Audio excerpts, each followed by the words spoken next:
आज आपण पंढरपूर येथे छत्रपती शिवाजी महाराज चौक या ठिकाणी आहेत। कर्जत जामखेड विधानसभा मतदारसंघाचे आमदार रोहितदादा पवार यांच्या नेतृत्वामध्ये अन्नत्याग आंदोलन या ठिकाणी होते। या आंदोलनाचा आज दुसरा दिवस आहे। या आंदोलनाला भेट देण्यासाठी महाराष्ट्रातून कानाकोपऱ्यातून जिल्ह्यातून शेतकरी बांधव मोठ्या संख्येने या ठिकाणी जमा होत आहे, सहभागी होत आहे आणि आमदार रोहित पवारांना समर्थन देत आहे। आज आपल्यासोबत काही शेतकरी बांधव आहेत। काय सांगाल या ठिकाणी कर्जमाफीसाठी आंदोलन चालू आहे, काय सांगाल? सर, ज्यावेळेस मला कळालं की कालपासनं म्हणजेच 12 तारखेपासून पंढरपूर या ठिकाणी शेतकऱ्याच्या कर्जमाफीसाठी रोहितदादांनी अन्नत्याग आंदोलन हे सुरू केलेलं आहे। ज्यावेळेस मला ही बातमी कळाली, मी तात्काळ जालना जिल्ह्यातील भोकरदन तालुक्यातून या ठिकाणी निघालो।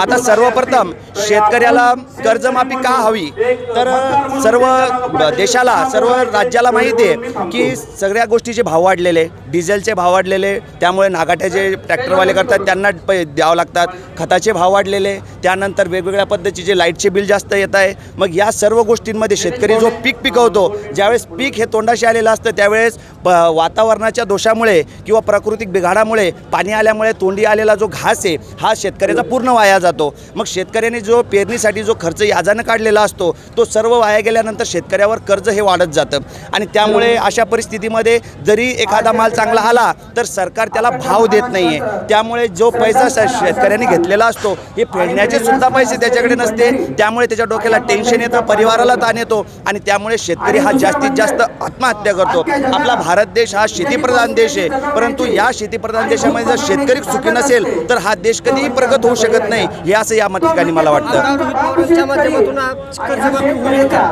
यस, आमदार रोहित दादांनी जे आंदोलन पुकारलेलं आहे की शेतकऱ्याला सरसकट कर्जमाफी द्यावी, कारण या ज्या सरकारने शेतकऱ्याची कर्जमाफीची जी घोषणा केलेली आहे या कर्जमाफीच्या घोषणेमध्ये 30% शेतकरी सुद्धा यामध्ये बसणार नाहीये, अशा पद्धतीच्या अटी टाकलेल्या आहे। आणि ह्या अटी ज्यावेळेस रोहित दादांनी वाचल्या, कारण एक हुशार व्यक्तिमत्व या महाराष्ट्राला लाभलेलं आहे याचा परिचय मला वेळोवेळी त्यांच्या माध्यमातून आलेला आहे आणि त्यामुळे या शेतकरी जास्तीत जास्त बसणार नाही, 30% शेतकरी सुद्धा त्याला प्राप्त होणार नाही। त्यामुळे शेतकरी कर्जमाफी ही सरसकट होणं खूप गरजेची आहे। आमदार रोहित पवारांना भेटलो की काय सरकारने आता जी चुकीची धोरणं हे केलेली आहेत, जी ह्यांनी जी आत टाकलेली सरसकट कर्जमाफी द्यावा शेतकऱ्याला, आणि शेतकऱ्याला कर्ज व्हायचं कारण काय, शेतकऱ्याला हमी भाव व्यक्त पाहिजे, कुठली हमी भाव देत नाही, नुसती घोषणा करते। कांद्याला बाजार, कांद्याला 7 आणि 8 रुपये बाजार इथं। काही युवक शेतकरी आहेत, आपण त्यांच्याकडून जाणून काय सांगाल सकाळी आम्ही TV बघितली, त्यावेळेस प्रशासनातील एक सरकारतील एक आमदार म्हणजे त्यांनी रोहितदादावर अशी टीका केली की त्याला 8-10 दिवस उपाशी बसू द्या, असं करू द्या। म्हणजे आमदाराची भूमिका म्हणजे ही सरकारची भूमिका आहे। सरकारची भूमिका अशी की रोहितदादाला 8-10 दिवस उपाशी राहू द्या। अहो, काय गरज आहे ह्या माणसाला शेतकऱ्यासाठी 10 दिवस उपाशी राहायची किंवा 1 दिवस? स्वतःचं एवढं वैभव आहे की काय त्या करायची गरजच नाही, उपाशी राहायची रोहितदादाला काहीच गरज नाही। पण शेतकऱ्यासाठी रोहितदादा आज इथं उपाशी राहायची तयारी केली, पण सरकारची अशी भूमिका आहे, सरकारांच्या आमदाराची भूमिका आहे की त्याला 8-10 दिवस बसू द्या, मग हे करा। हे असलं बोलणं सरकारला शोभत नाही। सरकारने सरकारच्या आमदारांना व्यवस्थित सांगावं, रोहितदादा ही काही साधी व्यक्ती नाही, पवार साहेबांचा नातू येतो, एवढं लक्षात ठेवावं। रोहित पवारांच्या माध्यमातून कर्जमाफी होऊ शकते, 100% कर्जमाफी होऊ शकते। दादा माघार हटणारच नाहीत। आता शेतकऱ्याची कर्जमाफी वस्तू दादा माघार घेणार नाहीत। कितीही टीका झाली, कितीही शेतकऱ्याचे म्हणजे सरकारचे आमदार रोहितदादावर चिखलफेक केली, दगडफेक, शिव्याफेक केली, तरीही दादा मागे हटणार नाही।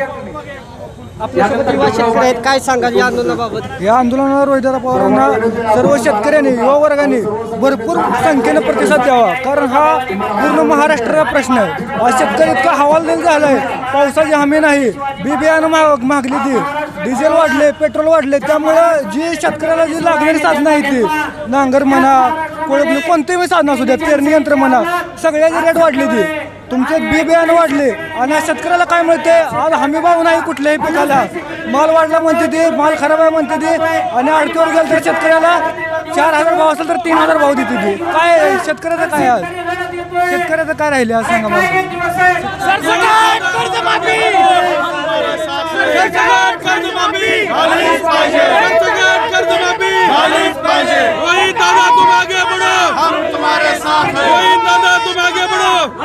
आज आमदार रोहित पवारांचा आंदोलनाचा आज दुसरा दिवस आहे. या निमित्ताने लाखो शेतकरी या ठिकाणी समर्थन द्यायला येतात. काय सांगाल आपण शेतकरी या नात्याने? आज आम्ही कर्जत जामखेड रोहितदादांच्या मतदारसंघातनं आमच्या मतदारसंघातले सर्व शेतकरी बांधव घेऊन या ठिकाणी रोहितदादांना पाठिंबा देण्यासाठी हजर झालो आहोत. आमची सरकारकडे एकच मागणी आहे की रोहितदादांची मागणी केली आहे की सरसकट 2 लाख रुपये सरसकट सर्व शेतकऱ्याला माफ करा. त्यांनी जे जातक अटी घातलेल्या आहेत त्या अटी रद्द करून त्यांनी लवकरात लवकर आजच्या आज हा GR काढून की सरसकट कर्जमाफी 2 लाख रुपये करण्यात आहे. अन्यथा आम्ही आमच्या मतदारसंघामध्ये सर्व प्रकार रस्ता रोको उपोषण आंदोलन हे उद्यापासून आम्ही चालू करणार आहोत. आणि मतदारसंघाप्रमाणे संपूर्ण महाराष्ट्रात रोहितदादाचे जे चाहते आहेत जे शेतकरी आहेत व ज्या शेतकऱ्यांना कर्जमाफीचा लाभ पाहिजे सर्व शेतकरी संपूर्ण महाराष्ट्रामध्ये उद्यापासून रस्ता रोको उपोषण साखळी उपोषण व अन्नत्याग आंदोलन चालू करणार आहेत. त्यामुळे सरकारने या अन्नत्याग रोहितदादांचा अन्नत्याग चालू केला आहे त्याची आजच्या तात्काळ दखल घेऊन महाराष्ट्रातील सर्व शेतकऱ्यांना सरसकट 2 लाख रुपयाची कर्जमाफी देऊन त्याचे GR काढून आज रोहितदादांचं अन्नत्याग उपोषण हे सोडण्यात यावे व सरकारच्या प्रतिनिधींनी येऊन त्या पद्धतीने रोहितदादाला आश्वासित करून रोहितदादांच्या अन्नत्याग आंदोलन हे आजच्या आज थांबवलं पाहिजे. अन्यथा उद्यापासून याच्या महाराष्ट्रामध्ये वेगवेगळ्या पद्धतीने परिणाम सरकारला दिसतील. ज्याप्रमाणे रस्ता रोको म्हणा अन्नत्याग आंदोलन म्हणा उपोषण म्हणा हे सर्व प्रकारचे आंदोलन उद्यापासून चालू होतील. त्यामुळे सरकारने आजच्या या गोष्टी दखल घेऊन रोहितदादाचे आंदोलन अन्नत्याग आंदोलन स्थगित करण्यासाठी रोहितदादाला आश्वासित करावं अशी आमच्या सरकारला विनंती आहे. देवेंद्र फडणवीस म्हणतात की जाचकाठीच नाहीये त्यामुळे कर्जमाफी सरसकट करू शकत नाही. आता हे बघा हे सरकारमधले प्रत्येक मंत्री असेल किंवा आमदार असेल रोज खोट्या अफवा पसरवल्या जातात. दादा तुम्ही एक मिनिट या बोर्डाकडे असा कॅमेरा करा तुमचा.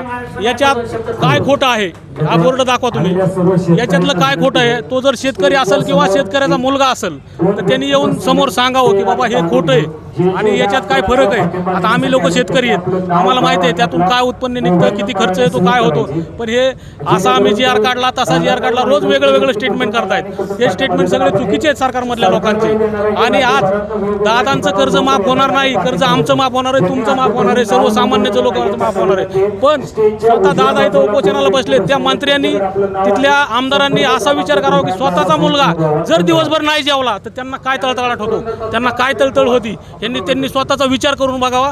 आणि हे दादाच्या आंदोलनाकडे आता बरेचसे इथला पालकमंत्री असेल आणखी कुणीतरी दुसरे असतील तर ते नाही का स्टंटबाजी करतात.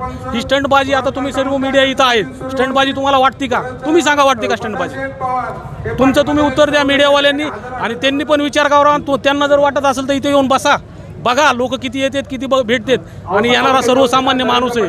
इथं काय दुसरा कुणी व्यावसायिक म्हणा किंवा उद्योगपती हे येत नाहीत. इथं सर्वसामान्य लोक येतात सर्वसामान्य शेतकरी येतात दादांना समर्थन देतात आणि दादाजी बसलेत ते सगळ्यांसाठी बसलेत. आज आम्ही 4 दिवस झालं तीन दिवसापासून आम्ही इथं आहेत. आम्ही आतापर्यंत पांडुरंगाच्या दर्शनाला गेलो नाहीत. आम्ही आमचा पांडुरंग म्हणजे दादाच मानतो आणि महाराष्ट्रातील प्रत्येक शेतकऱ्याचा पांडुरंग हे दादाच असणार आहेत एवढं लिहून ठेवा.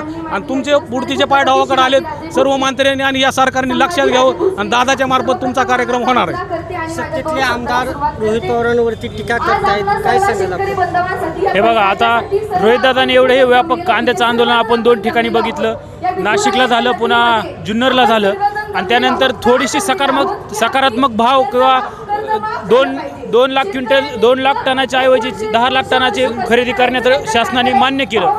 पण कांद्याचा छोटासा विषय संपला पण एकंदरीत सर्व महाराष्ट्राचा विचार केला तर शेतकऱ्यांना कर्जमाफीची अतिशय नितांत गरज आहे जे की ह्या सरकारने सांगितलं त्यांच्या जाहीरनाम्यामध्ये आम्ही सरसकट कर्जमाफी करू. पण ॲक्च्युअल ज्यावेळेस द्यायची वेळ येते ॲक्च्युअल करायची वेळ येते जसं लाडक्या बहिणीचं मतासाठी गाजर दाखवलं आता निम्म्या लाडक्या बहिणी गायब केल्यात तसं याच्यामध्ये जाचक अशा अटी टाकल्यात.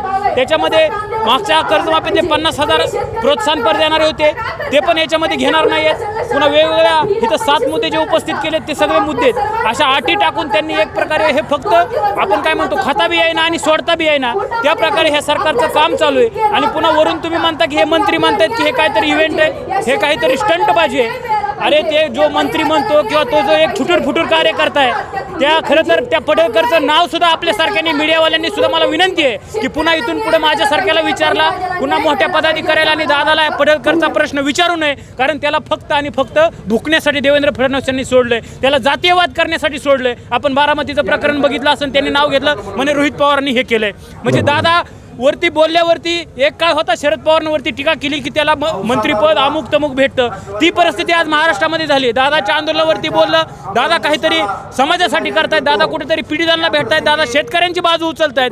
रोहित पवारांनी बोललं की ऑटोमॅटिक आपल्याकडे मेडिया येतोय, मेडियाचं अट्रॅक्शन भेटतंय आणि आपल्याला काहीतरी भेटतंय. त्यामुळं माझी मीडियाला सुद्धा विनंती आहे की ते स्टंटबाजी करतायत, ते रोहित पवारांवरती बोलून अटेन्शन मिळवत आहेत, त्यांचं क्रेडिट वाढवण्याचा प्रयत्न करतात. त्याच्याकडे आपण लक्ष द्यायची गरज नाही आणि सरकारला आपल्या माध्यमातून सगळ्यांनी विनंती करावी. आम्ही शेतकऱ्याची मुलं म्हणून विनंती करतो की ह्या 7 अटी ह्या अतिशय महत्त्वाच्या आहेत. याच्यावरती तुम्ही राजकारण विरहित बसावं, बोलावं, याच्यावरती राजकारण बाजूला ठेवून, कारण रोहितदादांनी आता स्पष्ट सांगितलं, तुम्ही दाखवलं असेल की याच्यामध्ये मी क्रेडिट 0 घेणार आहे. मी स्वतः तुम्ही जर ह्या मान्य अटी केल्या तर सांगणार आहे की ह्याच्यात माझं क्रेडिट काही नाही आहे, सरकारचं क्रेडिट आहे, गव्हर्नमेंटचं क्रेडिट आहे, सरकारने शेतकऱ्यांना दिलं स्वतःहून मी सांगणार आहे. त्याच्यामुळे याच्यामध्ये राजकारण नाही, स्टंटबाजी नाही, हे शेतकऱ्यांचा अतिशय कळीचा मुद्दा आहे. शेतकऱ्यांना आता पुढच्या वर्षी पाऊस कमी, त्यामुळे शेतकऱ्यांचा अतिशय हा देंडीच्या आतून शेतकरी सांगतोय की हा आम्हाला अतिशय गरजेचा मुद्दा आहे आणि रोहितदादांनी तो मुद्दा उचललाय. रोहितदादाच्या माध्यमातून शेतकऱ्यांना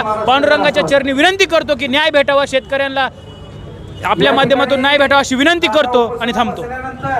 पंढरीच्या देवळामध्ये पांडुरंग नसून आमचा यात कैवारी शेतकऱ्यांचा पांडुरंग हा स्टेजवरती बसलेला आहे असं सांगितलं जाते शेतकऱ्यांकडून. माझ्या सहकारी नौशाद मुलांनीसह मी अमोल साठे, पंढरपूर.